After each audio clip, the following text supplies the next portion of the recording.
হাসরের মাঠে আমলনামা প্রদানের ভয়ঙ্কর দৃশ্য। প্রিয় দর্শক, হাসরের দিন বা বিচার দিবস হল একটা প্রলম্বিত দিন, একটি অন্ধকারাচ্ছন্ন দিন। পৃথিবীর সময় বিবেচনায় সেই দিনের পরিমাণ হবে 50,000 বছর।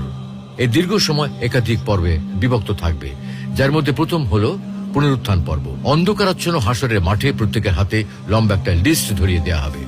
সেখানে তার দুনিয়ার জীবনের সবকিছু পুঙ্খানুপুঙ্খ রূপে লেখা থাকবে।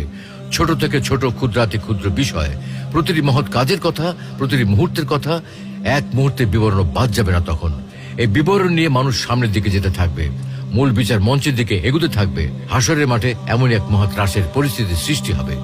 আর এ কারণেই সেদিন কাফের মুনাফিকরা মুখের উপর ভর করে হাঁটবে, ভয়ে আতঙ্কে চোখে মুখে কিছুই দেখবে না, যেন অন্ধকার হয়ে গেছে। তাদের মুখ দিয়ে কোনো কথা বের হবে না, যেন তারা বোবা হয়ে গেছে। আশপাশের কিছুই কানে শুনবে না, যেন তারা বধির হয়ে গেছে। তারা সেদিন এতটাই ভীত সন্ত্রস্ত থাকবে যে সেই ভয়ে লাঞ্ছনা তাদের চেহারায়